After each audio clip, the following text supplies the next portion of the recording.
So why are we here? Are we a part of some social club that likes to come together, meet, talk about ideas,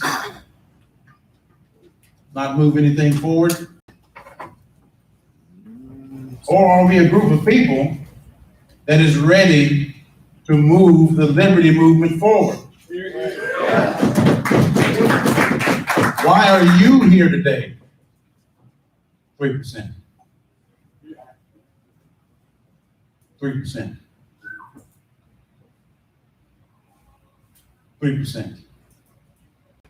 I want to keep this brief because I want you to remember what I have to say. I know I might be a preacher and we get long-winded, but I promise you I won't get that way today. I got 3 things for you. 3 things. 3 things for the Libertarian Party of Arkansas to do. That we need to do. Number 1, further the cause of liberty. Number 2, of course, grow the party, and I see evidence of that right now.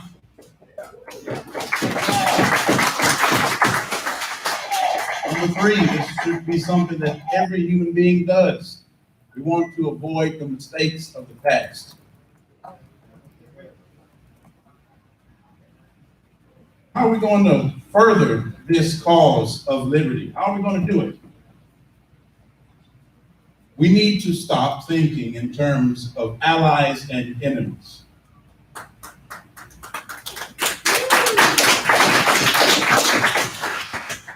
We need to start thinking in terms of solutions, because that is what the people want to hear. They want to hear solutions. They're sick of this game that's continually played by the ruling class and their crony corporate media partners. It's a game.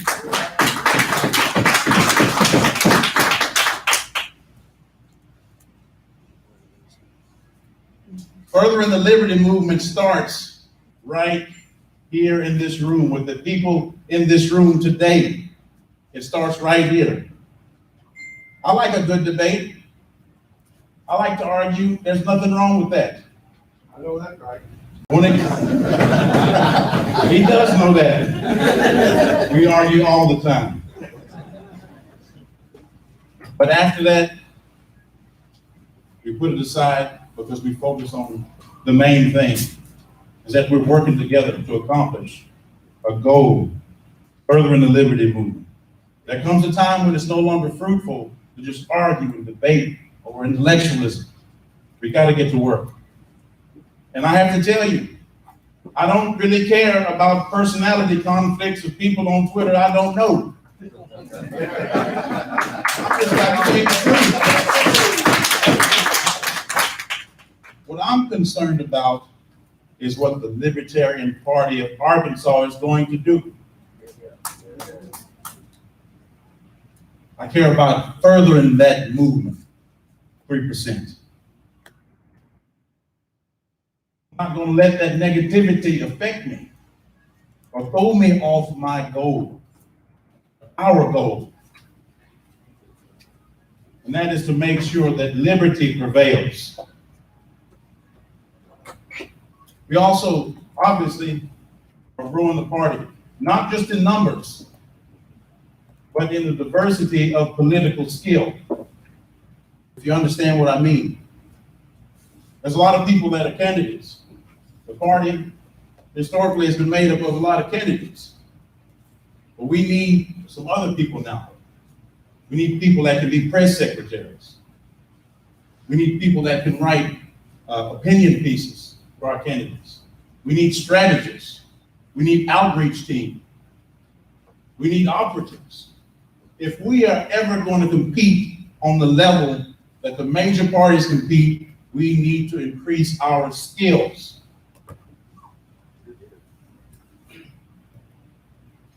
We need to be able to present ourselves to the electors in a manner which they are accustomed to. You understand what I mean? But we do it in our own style. We do it in our own style. We need to be professional. We must be as professional as we can.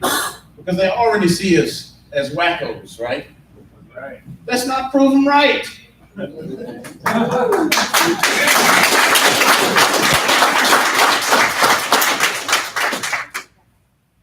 The people must know that we hear them. We hear their concerns. We want to represent them.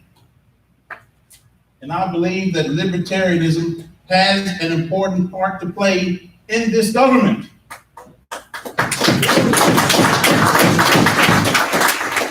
For us just to say, no, you're wrong,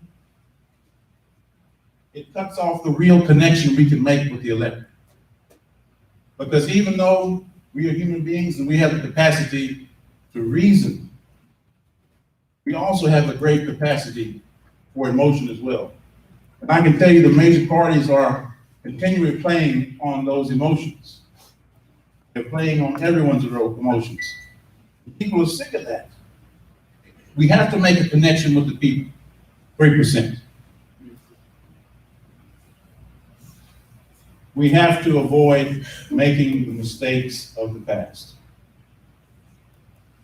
I know some people might not like to hear this, but our actions do affect the people that we are associated with. All right, good morning, That's just the everyone truth. at the You can't escape. PA. There's some things that people see and agree with that aren't right, but it is the world that we live in. So I say to my brothers and sisters right now in this room, let's work together.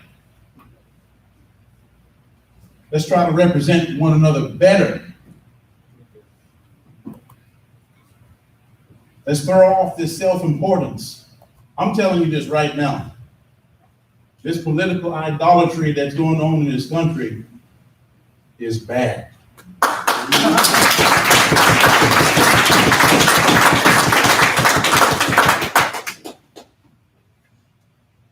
If we are ever going to accomplish our goal, we have to be humble. If we are ever going to be a check on authoritarianism, we have to be humble. Because power will corrupt your soul. And you have to be people of integrity. You have to look those temptations in the face and say no. Because we're principled and we want to do the right thing.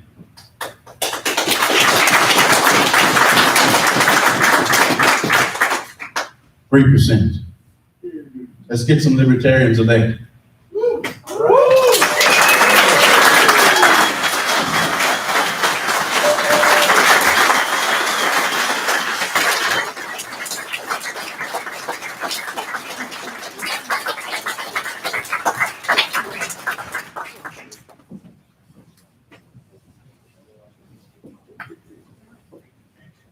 Thank you, Ricky. That's a great way to start our convention. We're all now in the mood. Let me take the gavel in hand and call this meeting to order. The bylaws call for the first order of business at an annual convention to be opening ceremonies. Now, I have in the past, in jest, suggested that we all rise and say the Pledge of Allegiance, but that joke went out like a lead balloon. So I won't even try this time around. But what I do think is appropriate is if I spend a couple minutes giving you the perspective from the chair, what is the state of the party. And because I'm an economist, I have a slideshow with charts and graphs to show you. Go along with it. And let's see, do we have the clicker? I can even turn the slides. Well, you know, I think Ricky touched on this and welcomed it with his remarks this morning. But I think if you had to pick one word to describe the Libertarian Party of Arkansas over the past year, since the last time we got together, it is growth. We have been in the growth mode pretty much for the past 15 months. Whether it's the Joe Jorgensen campaign, the people that were electrified by Ricky's campaign, other people joining the party. It's just been a period of tremendous growth, and that's fabulous. It's not, and not just in membership, but in terms of development and skills and building teams and geographically spreading around the state, it's been a wonderful thing. Here we see our election results from last year. Growth, lines are going up. The green line is the percentage of votes that Libertarians received in statewide or in all places around the state. That hit a new high of 15%. The purple line is the number of votes. We're down a little bit, but that's only because it was a non-constitutional officer election year. Next year, we have some people running for things like Secretary of State or State Treasurer. We'll get some of those votes up there, so we can see the seesaw pattern. The election results were remarkable. I think one of the things that you might note about the list of candidates here is the percentages that received and how many of them were in two-way races. That most of our candidates were in a position of providing the voters a choice that they otherwise would not have had. The incumbent would have just been swept into the office by acclamation. And we're getting noticed. Not only did Ricky get nearly 400,000 votes, we had Judy Bowers at 25%, but Stephen Edwards on there set his own, or broke his own record for the highest percentage in a congressional state house race. It was at 32.5%. And just to show how valid we are on the local scale, Zach Molson, without doing much campaigning at all, got 40% of the vote.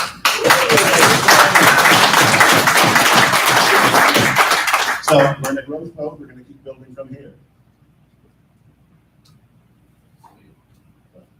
Okay.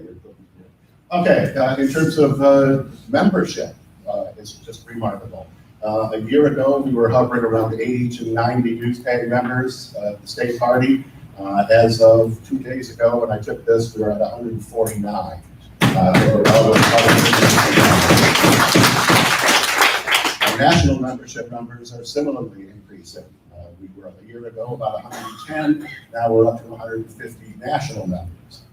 And so for those of you who aren't aware of our kind of dual membership structure, if you're a dues-paying member of the National Party and you live in Arkansas, you're automatically a member. So we have a combination of those who directly pay dues and those who are members of the National Party and those who are both. But the more people we have in the National Party, the more seats we have at the national conventions and their delegations. So that's the important part of being a national member. And we've grown in terms of our affiliate structure. A year ago, we had 7 fully organized affiliates around the state. Now we have 9 with the addition of Washington and Baxter counties in just the past couple of months. We did have a couple in progress, Saline and White County. Missing a few on there for progress, but we're close. Well, as far as fully organized, Yeah, we're up to 9. So, and we covered about, I calculated out, I think about 80% of the state's population are in those 9 counties that are organized. So, we're making progress there. And as I said, our campaigns are growing in sophistication and specialization. I was very impressed with a number of campaigns this year. John and Judy Bowers did a fantastic job of organizing a campaign, given the budget that they had to work with. And of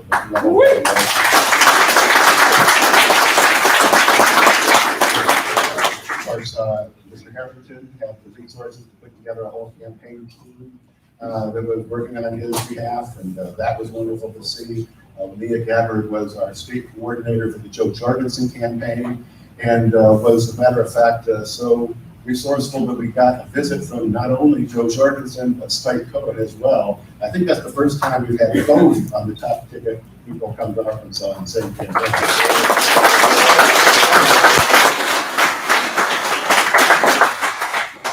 Now, a couple of other pieces of ongoing business that I probably ought to update you on. The first is the Libertarian Party of Arkansas had Al v. Thurston in our lawsuit. As you may know, we sued the state and they raised the petition threshold for becoming a new political party from 10,000 to effectively 27,000. We got a court injunction to make 10,000 acceptable for the Libertarian Party. And that case is still in progress. We won an appeal in the 8th Circuit, and it's now going into final closing arguments. The last thing that happened was at the end of January, the attorneys had a meeting with the judge, came up with a list of stipulations, statements of fact that everyone agrees on. And one of the things that the state agreed with us on was that the judge's injunction continues to be in effect. So the Libertarian Party can still collect 10,000 signatures and be on the ballot for 2022 while the case continues to proceed. The wheels of justice grind slowly. I think our first motion is due in 10 days. Then the state has 30 days to respond, then we have 30 days to respond, and they have 30 days to respond. And I think that's getting us into September or October before we finally find the final resolution of this. But, that's where we stand on that.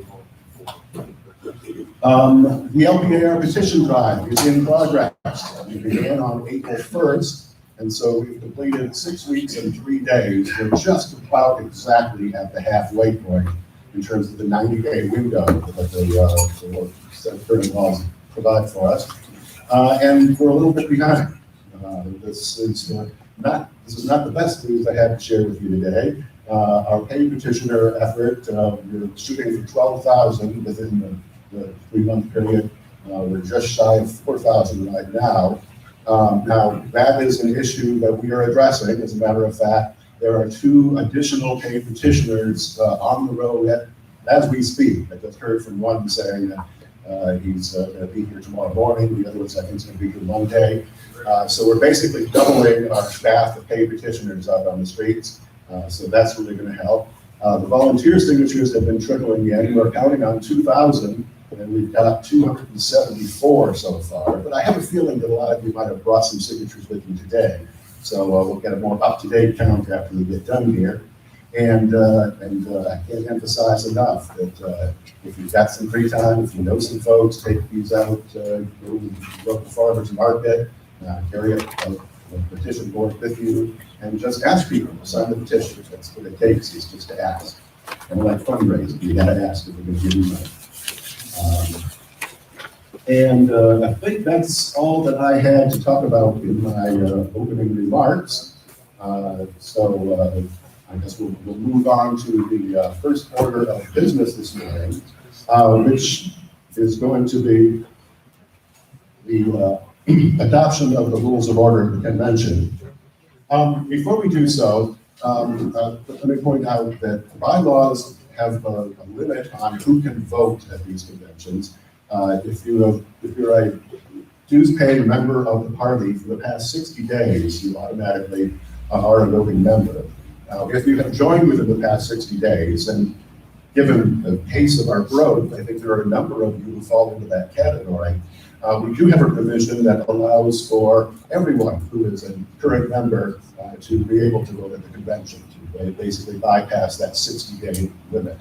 But that's not automatic. So at this point, if there is anyone who would like to make a motion to grant voting privileges to those who are currently members of the party, regardless of their tenure in the party, this would be the time. So motions and rules.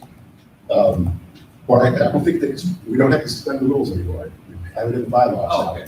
Okay. So if you're making the motion, I would like to make that motion. I want to put my name on it. Second. I'll second. we got seconds. All right. Is there any discussion? Does anyone have an opposing point of view? I think we should be more restrictive. Be careful who let into this club here. All right. All in favor of that resolution, say aye. Aye. Those opposed? Very good. So now, if you are a dues-paying member of the party, but you don't have a little star on your name tag, Miranda's going to have to get you a star so that the tellers will eventually be able to tell the voting members from the our visitors and guests. Can we have them just come back to? Yeah, I'll tell you what, if you don't have a star and you deserve one, at some point find your way back to the back desk. It won't be really important until we have some secret ballot votes coming up later on. But get that taken care of, and we'll have everything on credentials. And thank you very much to Miranda Corwin for leading our credentials committee today.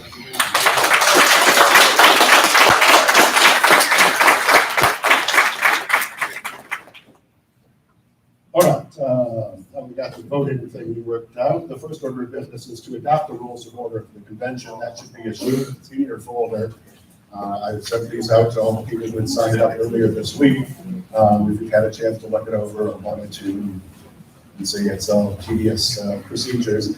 These rules are basically just fleshing out the rough outline that the bylaws provide for guiding our activities today. Basically, the first rule talks about the timetable, the schedule for the day. So the rule of the day, voting procedures and motions. Rule number 2, with a group this big, we'll probably use ordering to vote by show of hands in most of these votes. Rule number 3 is a little bit specialized this year. There are some bylaws amendment proposals to consider, and we'll have those presented by the people who put them together. It's not a formal bylaws committee, but a collection of people who took an interest in making sure our bylaws were up to date and improved given our current growth period. And then rule number 4, the procedures for the election of party officers. I want to go through all these in great detail. Rules of order for our convention are made to be broken. We can always suspend the rules if we want to consider things in different orders, things like that. Is there anyone who would like to make any statement or comment about the rules of order? I guess, first of all, is there a motion to adopt these as the rules of order?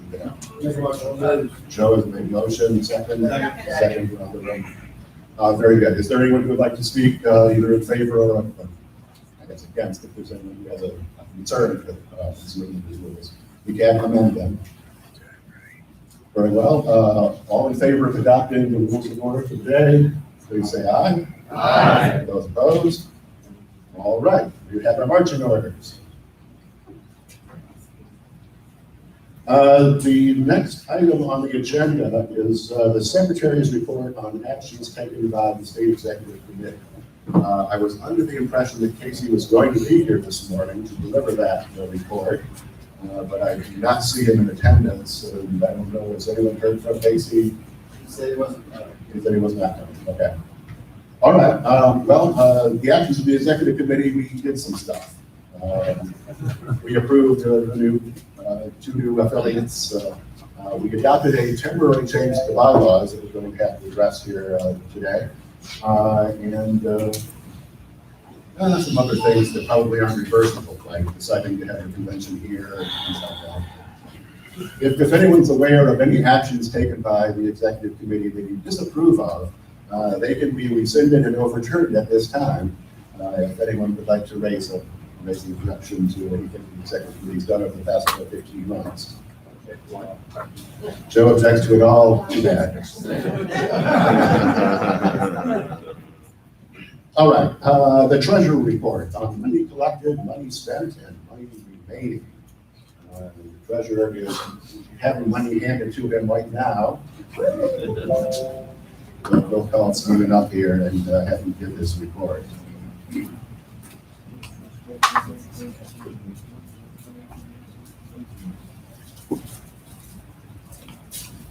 Stephen Wade.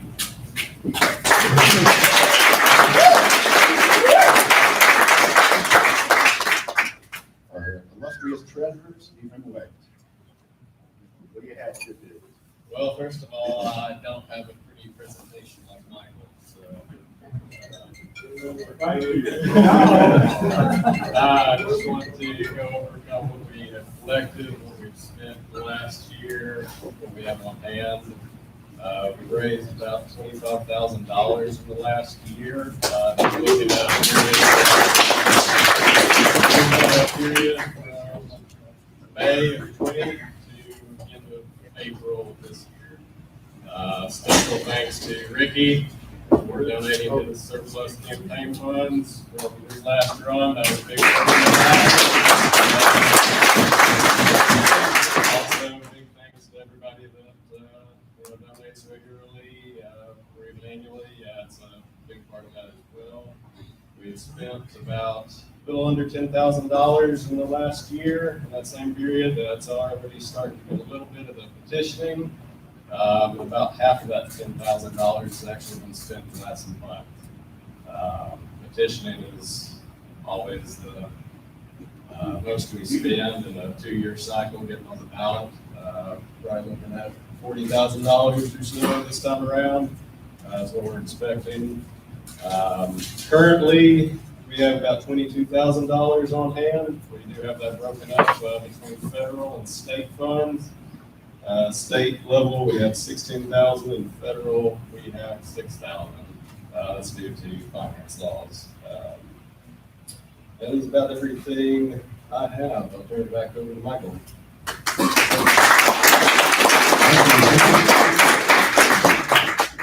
So as you can tell, it's going to be expensive to finish off this campaign for petition signatures. So please give generously and give often. At lunchtime, I'll be recognizing all of our Torch Club members, the monthly donors that really keep this organization moving along. But that's, as Stephen pointed out, this is the time of year, the time of the campaign cycle, when we're spending money hand over fist to get on the ballot. Let's see, the next item on the agenda is a report of the Bylaws Committee and action on its report. We had a Bylaws Committee, they never really kind of got off the ground.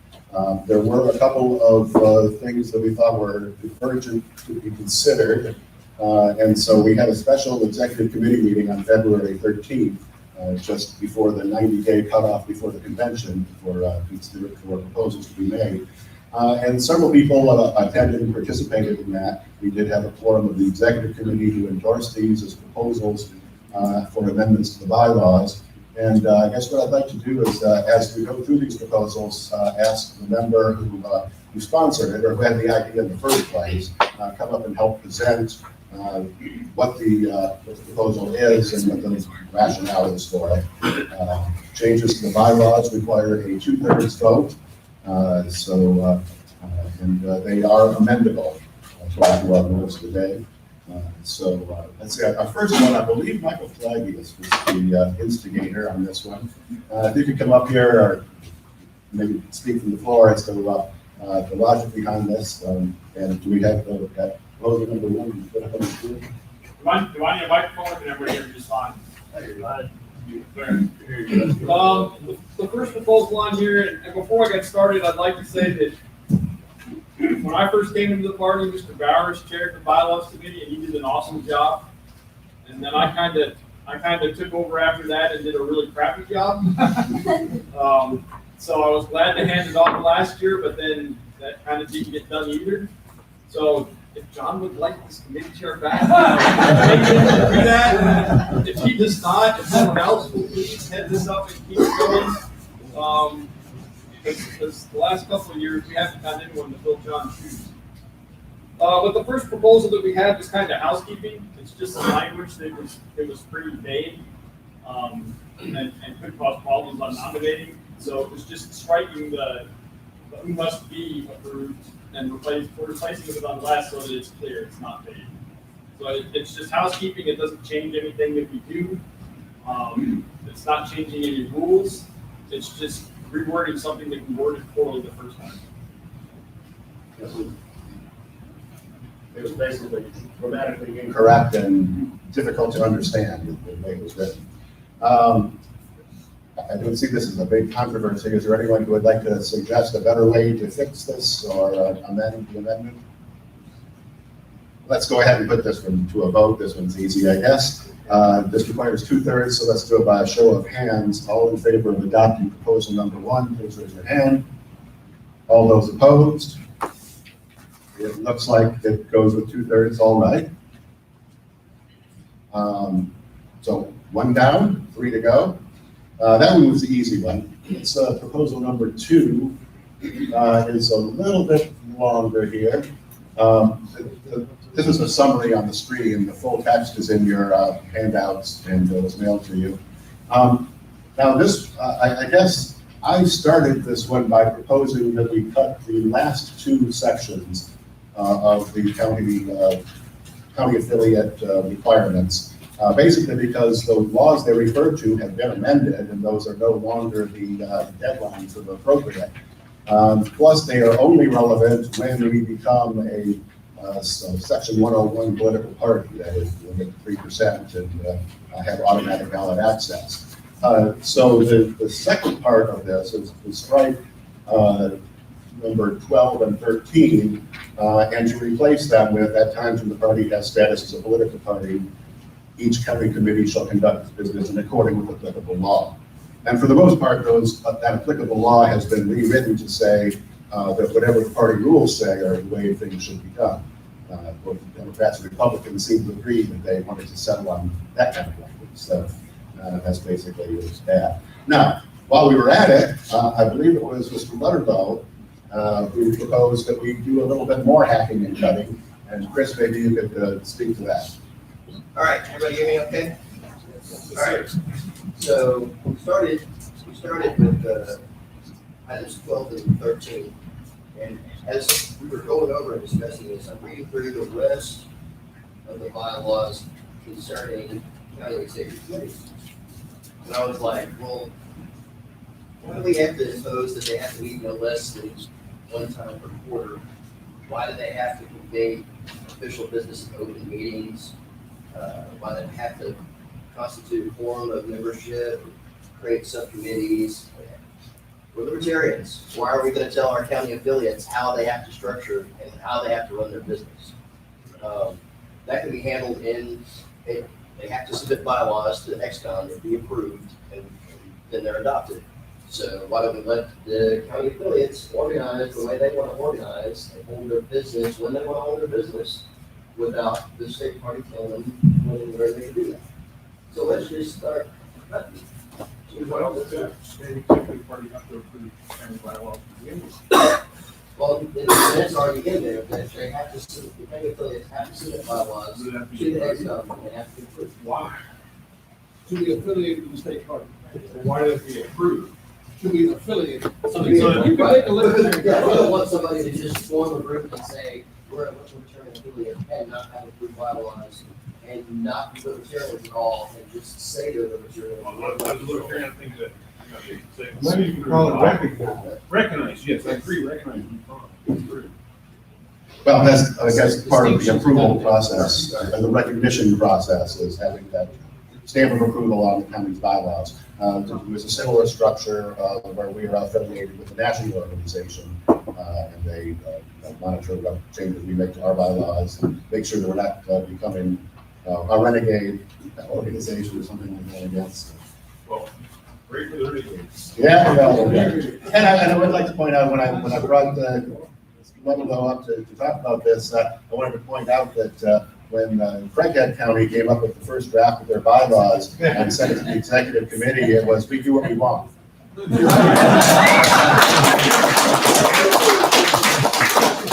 I asked him to flesh it out just a little bit.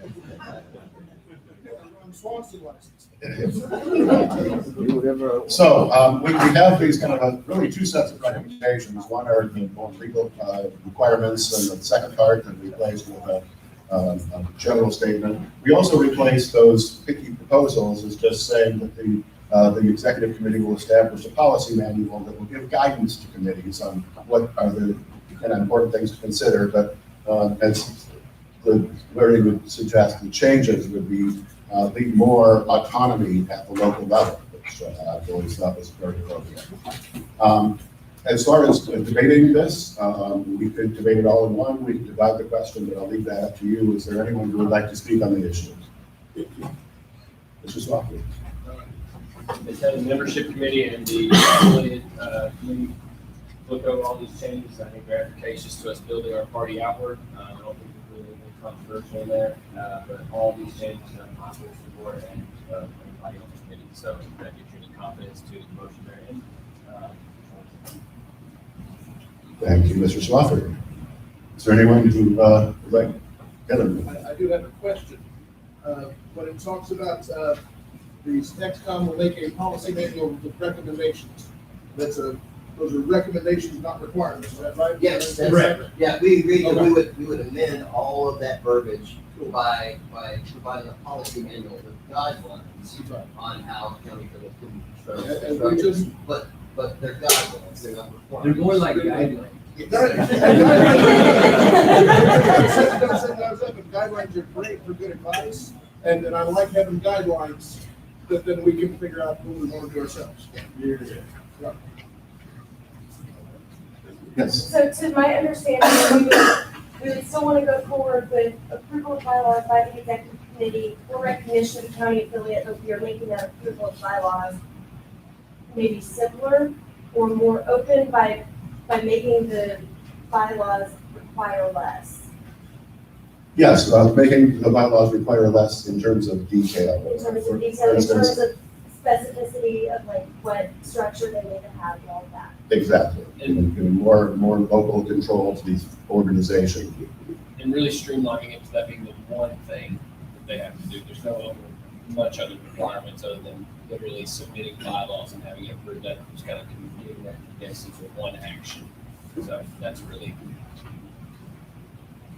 Is there anyone who would like to speak against this? I'm not against it, but I just want to say that since the Jefferson County affiliate was started, we've already been abiding by these amended rules the whole time. So. We gotta watch that logo. I got Kelly kind of heads too. Motion to vote on? All the votes, okay. So requires a 2/3 vote for adoption. Proposal number 2, all in favor, please raise your hand. All those opposed? Passes easily with 2/3. So we've adopted another change to the bylaws. And someone's gonna have to modify that. What's proposal number 3? Mr. Lutterlow, were you going to handle this one too? I can. I know this has come up a number of times in the past. There's a clause in our bylaws that require the convention to always be held within 60 miles of Little Rock. And there are a lot of nice places around the state where we might want to have a convention, so that feels like it kind of ties our hands. But go ahead. Yeah, we talked about it. We thought it would be nice that in even number of years, why does it have to be held within 60 miles of Little Rock? Why can't we have a convention in Texarkana or Bentonville, Jonesboro, Fayetteville? So, anywhere, Pine Bluff. You know, why don't we have our convention somewhere that doesn't see a libertarian convention? Maybe it's more. And if people that are libertarian minded, maybe come out to a convention because they live there, but they're never going to go to a convention in town. So, and it doesn't say that we have to include and have a convention in a different city. It just says that we can if we want to buy it. Yeah, so this just basically opens up the option of in odd numbered years to have it elsewhere. The thought was to continue to have it on even numbered years in Little Rock because those are the years in which we nominate candidates. So we must bring everything together to the state capitol for that event. So thinking on that.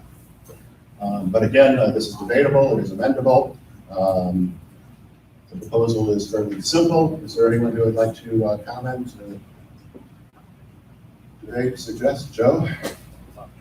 I told you when we came at large, I'd never vote for moving this particular rule, being biased and being in Pulaski County. But I do think this is a wonderful proposal to an odd number of years allow our state convention to move other places. I do think that it's advantageous to all of our wants and desires of the party to have it here pretty locally in the capital with an even number of years. But I think it's a great proposal to get some of our more surrounding areas and allow them some exposure to odd number of years whenever we're just doing some other things formally. So I'm actually in favor of this surprising stuff. All right, is there anyone who's left this? Well, It's not, I'm not opposed, it's a question. Given we're so far along with all the technology we have, for remote, et cetera, is there an option for those who couldn't make it to possibly do something virtually with it, if nothing else than voting on various proposals and possibly watch a stream if we have the option when you can't drive 6 hours to the opposite corner of the state? That is an issue that has been considered, and as a matter of fact, I think we got to get up to that next, as a matter of fact. We did adopt a temporary change to the bylaws this year that under the COVID circumstances that would have allowed us to allow remote participation. In the end, we decided not to exercise that and continue to be in person. It would require some rethinking of our voting structure and how we potential people and things like that. I do think it's something worthwhile considering as we move forward. And that's one of the reasons we are having officer elections today. We'll have a new executive committee. We'll be appointing a new bylaws committee that can look at some issues like that. It might help bring us up to date. Apologies for monopolizing my questioning. Is there a proxy system that we might implement? There is no proxy voting allowed overtly in the bylaws. Yeah. That would be by right. Size of things. Yes, it's good. Could I propose that we change the lingo a little bit more to state in odd numbers and be anywhere else that the committee designates? And so you're proposing to amend to make it more specific about the even number of years being at a location that anyone or that as selected by the executive committee. Yeah. All right, maybe we could come up with a better wording of that. But is there a second for that proposal? I second that. I really think that the intent is important to document in this. Very well, very well. I would also add, to eliminate, I would never repeat this, I don't want to sound like I'm like, screw the capital city, but I'm thinking even odd numbered years, we shouldn't be in Little Rock. I didn't say Conway, I said Little Rock. Why just Little Rock? I think outside of the city limits of Little Rock in odd numbered years. Okay. Must be held outside of. Must be held outside. Actually, can I? Yes. So I think if we did it to where it rotated every odd year on each organized affiliate county. So that way the county that was in charge of that odd number year would pick the location and help facilitate where the best place in that county would be. Would you consider district over county? Okay. District. Now, just since this issue has come up, let me fill you on some of the discussion that went on at the meeting when we discussed this. There were various proposals to say something positive about the odd numbered years. There was a proposal to make it rotate around the congressional districts by some sort of a formulaic pattern. I think our final conclusion here when we came up with this wording was to provide as much flexibility for future executive committees as possible, rather than tie the hands of committees that have yet to be born, elected at least, as to where the convention is going to be. That was what we wanted to avoid in the first place, was to stop that monopoly on having to be within the city of Little Rock or within 60 miles. It could be in Pine Bluff and be within 50 miles. Yeah, there are locations within 60 miles that aren't Little Rock, that's true, but now, I will interpret the motion on the floor is to amend, and the amendment is to say, to add in odd numbered years, the state convention, what? Must not be in Little Rock. Must not be in Little Rock, is that what the word is? Spencer, this is yours. Will the gentleman accept a friendly amendment with amendment? Sure. There are 75 counties in Arkansas. Some of them, even when we get an affiliate there, may not have facilities for this kind of convention, especially when we grow that large. May we suggest that in odd number of years, convention shall be held in a rotating congressional district? Yeah. That works? I think it's fair enough. Okay, so I agree to the point, yeah, there will be. By the time we get big enough, there's some counties just can't hold that number of people. Well, I just think you're tying your hands because you can't do it. Yeah, that was something I was wanting to jump in real quick. Do we even need to get this specific? Why can't we decide each year where we're gonna have it? I mean, does it, I guess I wanna ask, what what is beneficial about getting this specific in the bylaws? Can it not just be decided each year? If we say, hey, you can't have it in Little Rock on those years for some great reason, we want to have it there. If it's specific to that time, well, we don't know the future. So I guess I just want the body to consider that, and I'm asking a general question about it. What benefits us to be so specific about it? I kind of agree with that. And so, Hannah, have you have comments on that? Yes. Can I make a motion to vote on it as worded? At this point, we've had an amendment proposed. So we'll vote on the amendment and then go back to the main motion. Okay. So the amendment is to add a sentence that would say that in odd number of years, the state convention held on a rotating basis around the 4 congressional districts of the state. And maybe, Let's do that first, sir. maybe we'll, before we vote on the final amendment, we'll have the secretary read back the exact language that will appear in the minutes to make sure we have it. Mr. Mears. I don't know for certain if this is completely in order right now, but it worries me that we might be having convention on the borders of the state because that is the best way to alienate everybody on the far side of the state and give them the furthest drive possible. What if we just considered bumping up the number 60? Instead of doing within 60 miles of Little Rock, make it 80, make it 100, make it, just something like that, where we're still focusing on being central to the state in some way without moving all the way to Texarkana. Okay, thank you for that suggestion. That would be a separate amendment after we address the witness on the table.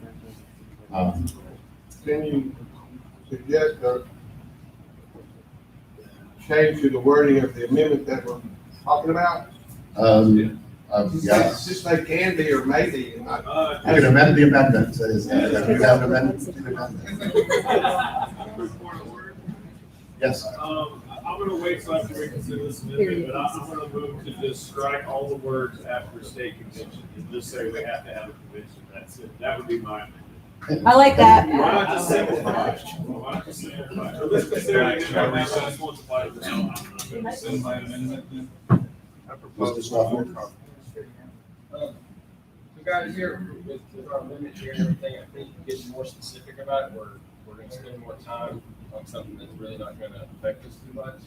The reason for the 60 miles is we have the more central capitals in all of the United States. And it's easy for everybody to meet here. We also have the most population by far. Literally, Pulaski County has the half of the second district's population. The reason for the 60 miles is contingent to a lot of those things. I think if we start, you're going to have a committee that's going to listen to you. If you don't feel like that we listened to this last time around, maybe that's something to consider in the elections. But anything that you're wanting to do as far as like putting in another congressional district every year, if you simply tell your executive committee that, they're going to listen to you. So we could sit here and talk about the minutia and have an amendment to an amendment to an amendment to an amendment, and we could do all that for another 2 hours, or this probably does everything efficacious to what we want to do. And if you just communicate with your executive committee like Libertarians do, this is minimal rules and maximum freedom. So with that being said, I would probably say that I would vote to just do the amendment or to vote on the amendment as is, and after we any concessions for the current amendments. I think that's correct. Can I make a motion to table the current amendment? We can move on to other amendments we're thinking about this. I think we need to dispense with the one that's on the table. Or vote on it or We should whatever. vote on it, yeah. Call the vote then. Any objection to calling the vote on the amendment? Okay, so the amendment, Mr. Jupp, can we make sure that we have this exactly? Well, as you phrase it, the motion is to address odd number years, specifically rotating among congressional districts. Right, so we'll have, in odd numbered years, the state convention shall rotate among congressional districts. That sounds good. Okay. So this would require a majority vote to approve the amendment to the proposal. All in favor, please raise your hand. Those opposed? All right, the motion is not, or the amendment is not accepted. So we're back to the main motion. This is what's on the table again. I believe there's probably going to be a proposal to amend. Mr. Swafford? I would like to call a vote on motion as proposed right now. With an announced amendment, I would rather hear the amendment. I think that Mr. Gilbert is right on that. Mr. Mears had already suggested that he had a proposal to, let's consider that. I'd like that motion to raise 60 to, say, 100. And I'd like, if anybody else has any feelings on that, I'd like to entertain amendments to that amendment. Okay, the motion is to raise 60 to 100. Is there a second for that motion before we discuss? Second, okay. Dr. Fletcher. Since the emphasis on the Little Rock is the motivation you made was because you nominated candidates that year, candidates be read as the state convention is to be held in Little Rock.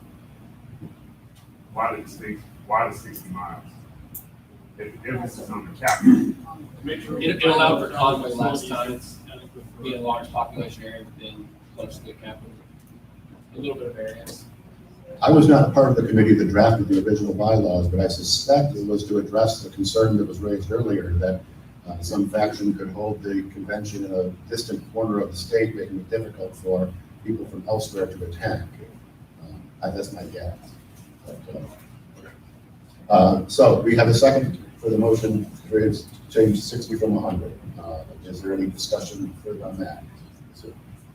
I don't have a map in front of me, but my experience says that that's going to be about 80% of the state if we bump that up to 100. Well, 75% of the state. If we bump that up to 100 miles, that covers from Harrison to Helena to Ozark. That's a rather large circle of the state, and that pretty much. Yeah, well, it excludes all the borderlands of the state and kind of nullifies the whole point. I go 200, then we can include fast. I'll just skip all that.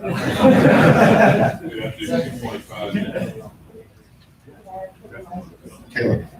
I have a question about the current motion. The current motion would simply amend the 60 miles to raise it to 100 miles, but it would not affect it would only affect the convention in even number of years, is that correct? That is my understanding, that we're working with what's on the screen, with just one number changed. Any other questions, comments, discussion? I did just use a map drawing tool to find out what 100 miles is. It is most of the state, pretty much excluding Texarkana, Fayetteville. Suppose Mississippi County might be out of the range as well. And Chico County.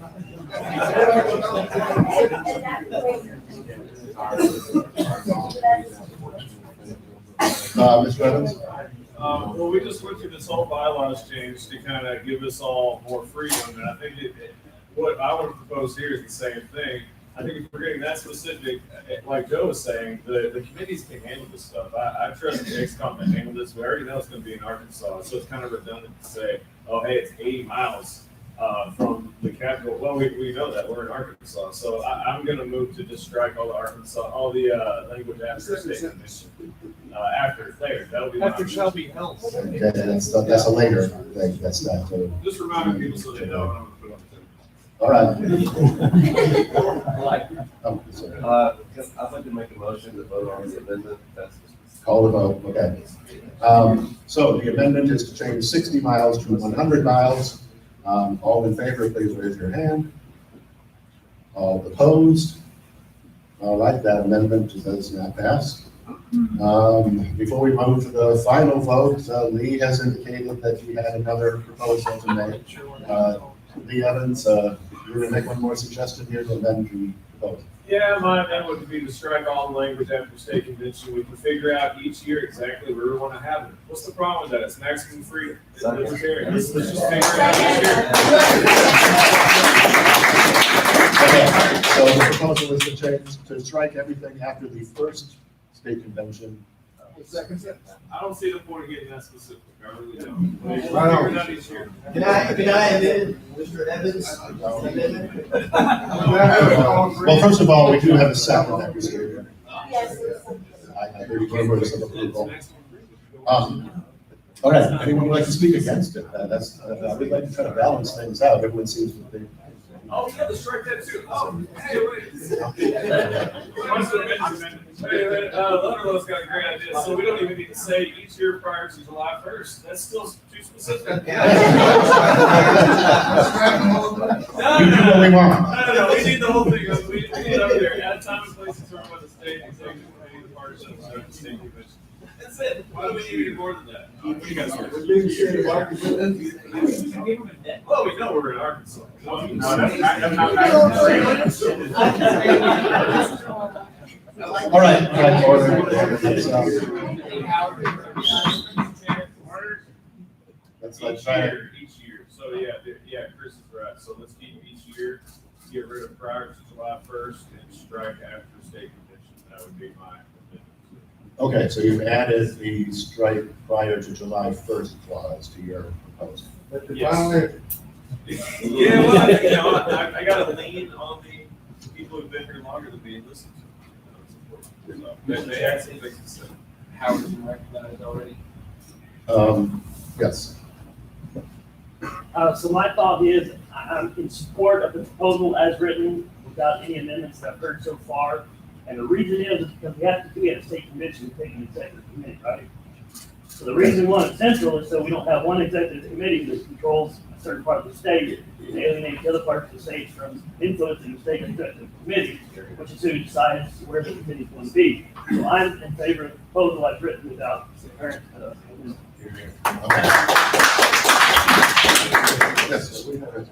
Matt touched on my issues with changing where we have the location, central versus on the border. So my problem with it is right now having the location central, an even number of years allows anyone who wants to nominate to drive at most 4 hours. I mean, farthest part of the state, 4 hours. Yeah, 4 hours. Something like that. Depends on how fast you drive. If we take away the bylaw that says that it has to be in Little Rock for even after years, my concern is that there might be people who say you live in Fayetteville and we go to Texarkana. Now you've just doubled the distance. It's an 8-hour trip.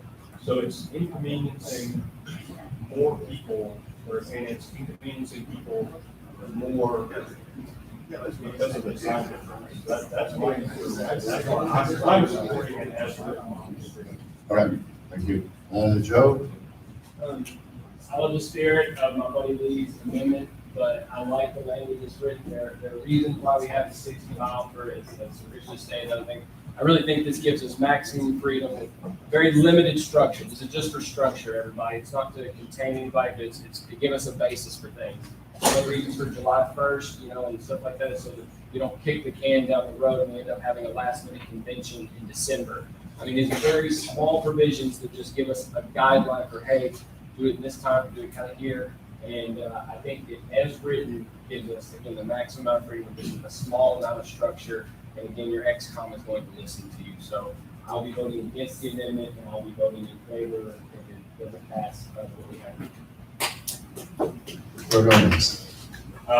I'd like to speak to the July 1st. I think that needs to stay as far as like, if we're going to be running candidates for office, we don't need to be having a convention later in the year where if they don't win that garner of support for the party, then they've lost all that time and or they've lost all that energy of that time. Yeah. So I think that's a good middle ground. It's the middle of the year by the time we decide on having a convention, whatever, any given year.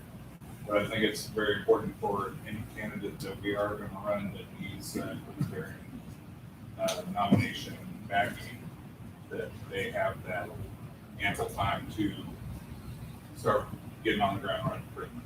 Okay. I think you guys are right. I've reconsidered. I don't want to, let's not do it. Let's keep it as it is. Let's vote on it. Well, okay, then I was going to say there were really two parts to what you wanted to do, is strike the second sentence and the July 1st. Spencer was suggesting we leave the July 1st in. Are you withdrawing your motion? Well, I think, now that I'm thinking about it, that's where I'm get really fired up at the moment, and but you gotta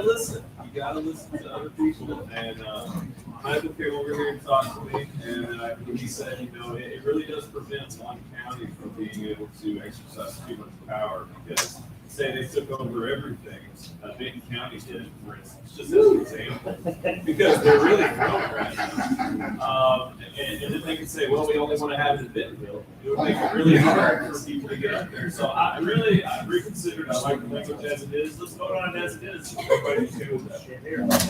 I am concerned about the outcome.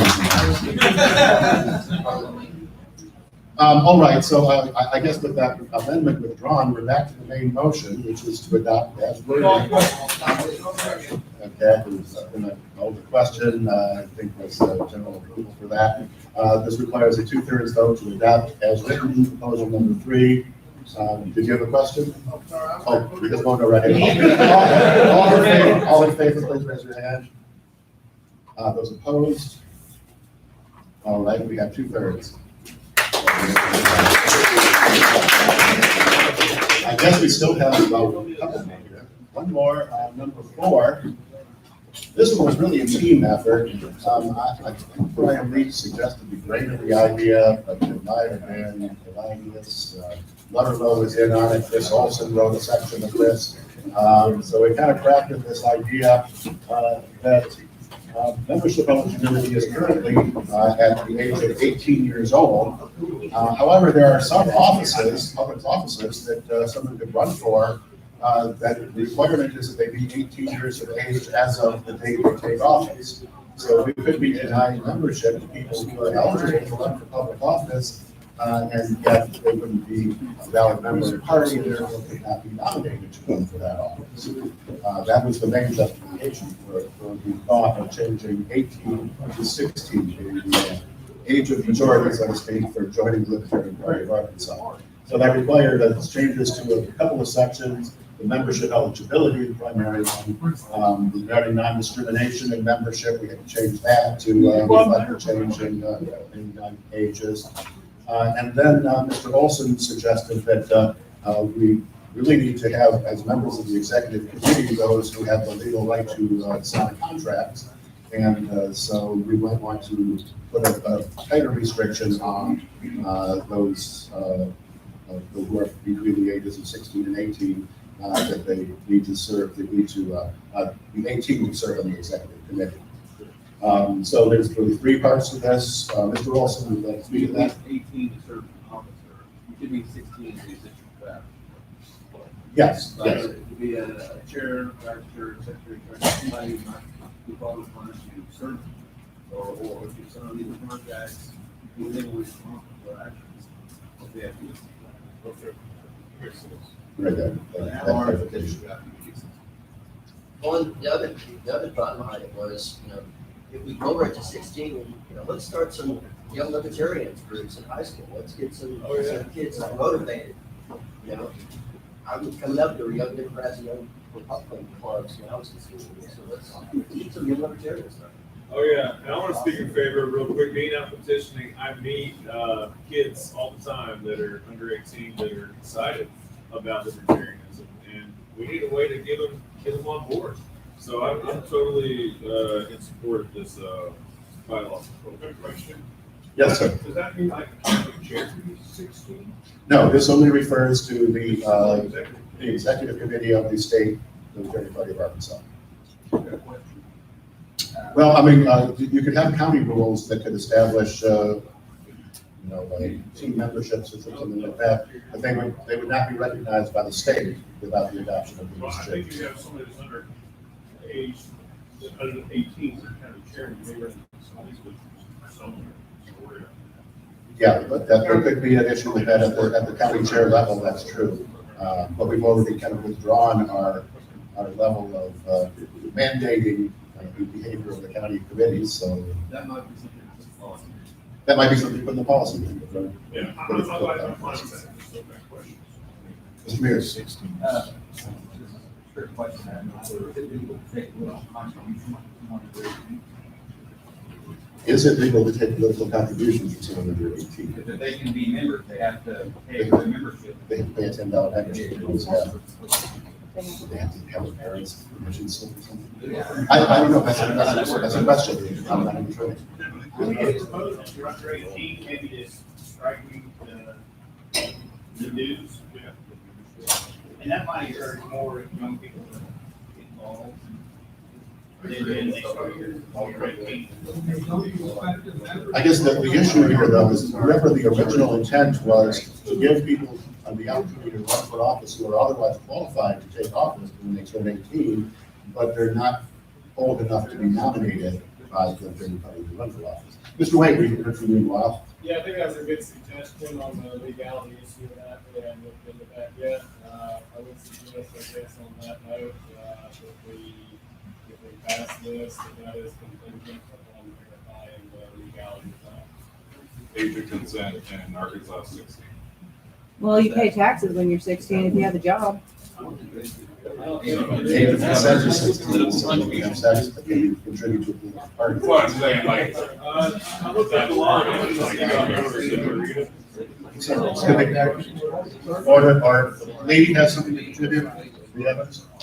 So this is the law apparently for individual who is under 18 years old may make contributions to candidates and political committees subject to limitations if the decision to contribute is made knowingly and voluntarily by the minor. The funds, goods, or services contributed are owned or controlled by the minor, received from a trust for which he or she is a beneficiary, or funds withdrawn by the minor from a financial account open and maintained in his or her name, and the contribution is not made using funds given to the minor as a gift for the purpose of making the contribution, and is not in any way controlled by another individual. So you can, but there's caveats to it. Okay, so I think we would obviously be bound to comply with those restrictions if we adopted this, but it does sound like it is possible. Yes, Mr. Bordeaux. To address that, perhaps I would offer to them to add a part 4 that can be treated like the severability clause in any standard contract. A part 4 that says all provisions of this section shall be subject to applicable laws. And if any one provision is found illegal or is nullified, all the other provisions will stand. Well, that's it. There is a severability clause overall. Then I withdraw the amendment. I have a quick question or statement. Is it possible to just say that they could be a member with no monetary contribution, just to simplify this, since we're kind of unsure on the monetary part? Just have the bylaws say they could be a member with no monetary contribution if under 18. That would require revisiting the membership status clauses, and I think it's really more than we can fight on. So now we can't consider that for now. Okay. Just a thought. Just to address the concerns that we have in the financial, and Lee just read and showed all the restrictions. Those restrictions apply to everybody, whether you're a minor or not. I can't sign up my wife or say, I'm giving you this money so that you can join and give to this politician. It has to come freely from her. That's already in the books legal. It's the same whether you're 29 or whether you're 16. There are no restrictions any different than anyone else for someone who's 16 years old to make a political contribution or to join a party. So if that's our concern of why we want to amend it, it's not really a concern because those restrictions are the same as the restrictions that have been on all of us.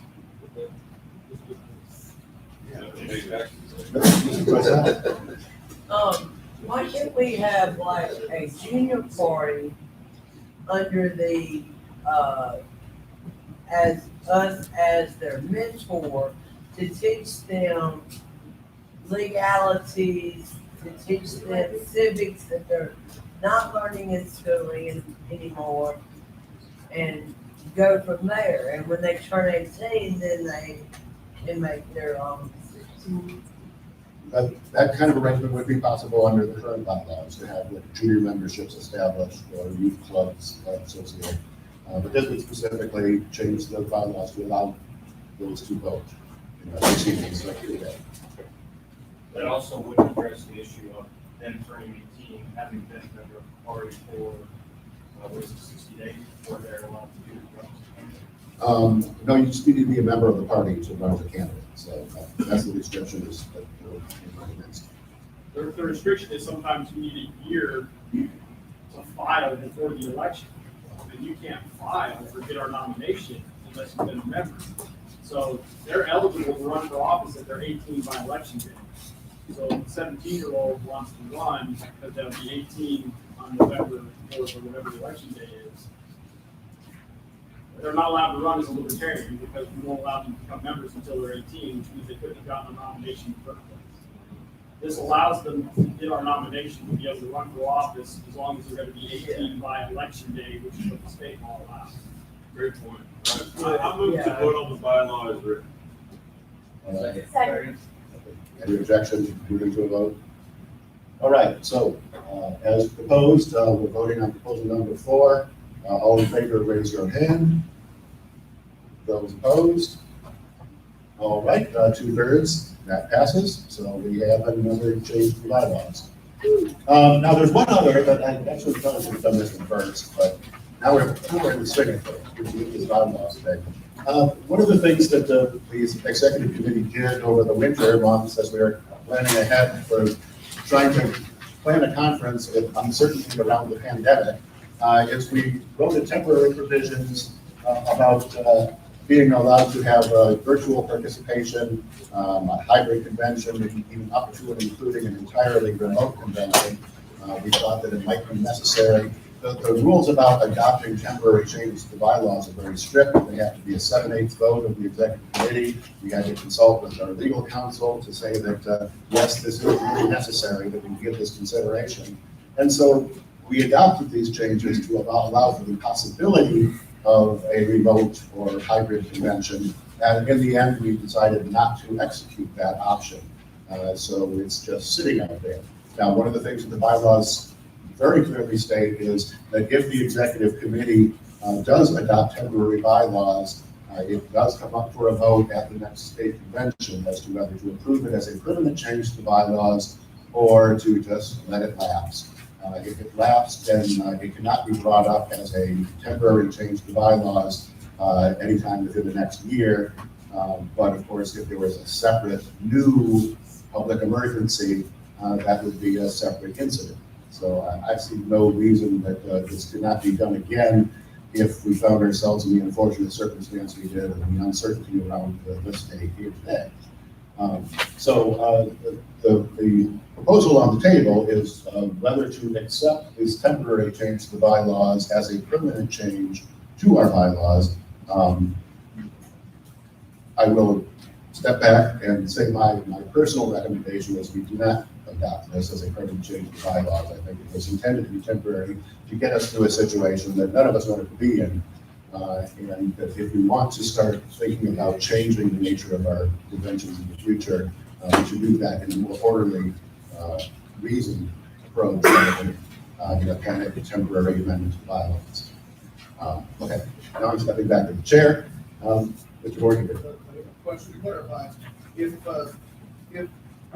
things change in the next year by the next year's convention, it would or would not be possible for the X-Com to readopt these if there was a further emergency, another way, the plague of locusts. I think if there, I would, my opinion is that if it was a new emergency, a different situation, then it would be a different adoption of bylaws. It would require a different approach, and therefore would not be considered the same thing again. I certainly hope that that's not. I'm anticipating here's that maybe splits in that event. A different strain of COVID, is that a different situation or not? Good question. Good question. Yes. Okay, so I actually put most of this together, so I'll speak one of this in drafter. I agree with Dr. Facco for the most part that for right now, it's not something that I would adopt as a temporary amendment. I think having the online capabilities is something we definitely need to do. But even with talking with Casey after this got adopted initially, there's a lot of credentialing issues that we need to consider. And this only allows for an online option if there is a state of emergency. I think we should have an online option that we can invoke without any qualifications for full time. I agree. So I think there's a lot of things we need to tweak and really resolve before we actually adopt this. Yeah, I want to second basically what you guys are saying, that it's kind of like when they passed the temporary taxes, you don't want to make it permanent. It's the same, I feel kind of the same way about this, let's go forward. And I agree with Luke that we should make remote voting something that can happen. Let's figure out how to do it separate from the COVID situation. We can do that going forward. So I want should be on the agenda. it should, absolutely. I'll second what both you guys said. Very good. Mr. Strawford. Just to further what these guys are saying, I was part of the executive committee that helped pass this provisionally, and I think that it's something that we need to have permanently in our bylaws for a potential remote option. It's something we need to revisit and we need to do a little bit more thinking on and look for refining. This was for an emergency clause. I think we can do away with it for now, and that's going to be something we're going to bring up in the first bylaws meeting, and we'll have probably for next convention to be voted on, or for the executive committee to install and then be voted on. So I think that we can pretty easily, we're doing what we need to do at the time, but we can dispense with this and move on with the idea that we're going to explore that in the future and very quickly. Yes. I think before I would even consider options of that, we need to define national. We get a remote option because climate change and a better natural emergency. Did everyone hear that? I'm using comment. I hope you heard it back in the room. That a national emergency could be considered climate change. Since this is not going to pass, can we just? You're calling a question? Thank you, sir. All right, so the motion on the table is whether to adopt this as a permanent change to our bylaws. All in favor, please raise your hand. All opposed? Okay. All right, it goes down in 30 feet. Yeah, a housekeeping announcement. So the hotel is working on it. The bathrooms here are running out of soap on this side, which I don't know if that's a big problem for you, but that's a big problem in my eyes. And so if you go right around our room here, basically on the outside, and go right around to right over here, there are bathrooms with soap. We ask that you use those. We're not going to check anybody, but please wash your hands. It's a guideline, right? So it's a guideline. Watching you. But yeah, so these bathrooms over here have soap. These do not right now, for your convenience. And everyone else. And speaking of restrooms, this would probably be a good time to take a short recess before we move on to the next item on the agenda, the election of officers. So is there a motion to take a 10-minute recess? Seconded. Any objection? We recess for 10 minutes. This is usually I see something that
I have seen a few of like Joey Diaz.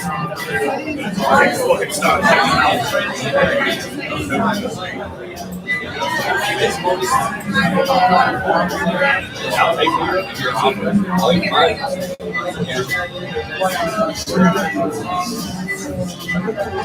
You got me good.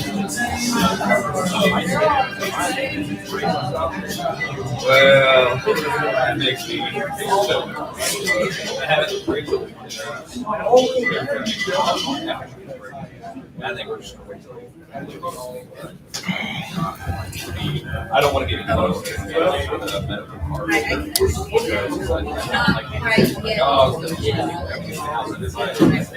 I don't think gun fights, you know.